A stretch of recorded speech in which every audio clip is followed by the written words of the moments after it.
مکتوب نگاری دو انسانوں کے مابین تعلقات کی ترجمانی کرنے والی ایک ایسی صنف نثر ہے جس میں غیر افسانوی انداز میں خیالات کی ترسیل ہوتی ہے اور حقیقت حال کا بیان ہوتا ہے۔ ماضی میں جو لوگ فیصلوں پر رہتے تھے، تبادلہ خیالات اور خیر و خیریت جاننے کے لیے بے چین رہتے تھے، ان کا ایک ہی ذریعہ خط تھا۔ مختلف انواع جذبات، احساسات، خیالات اور اطلاعات تحریر کر کے اس کی ترسیل کا انتظام کرنا مکتوب نگاری کی خصوصیت ہے۔ اردو کے بیشتر مصنفین اور ادیبوں کے خطوط ادب کا قیمتی سرمایہ ہیں۔ اردو میں مکتوب نگاری کا آغاز مرزا غالب کے خطوط سے ہوا۔ مرزا غالب نے اردو کے ابتدائی خطوط 1846 میں تحریر کیے۔ اس سے قبل فارسی میں مکتوب نگاری کا چلن عام تھا۔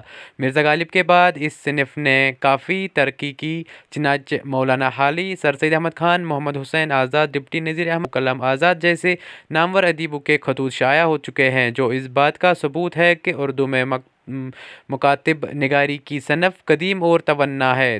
دور حاضر میں ترسیل کے نئے ذرائع پیدا ہو چکے ہیں، اس لیے خطوط نگاری میں کمی واقع ہوئی ہے، مگر اس صنف کی اہمیت اب بھی مسلم ہے۔ So much for watching this video. Please like, share, comment and subscribe for more and more informative videos. Thank you so much.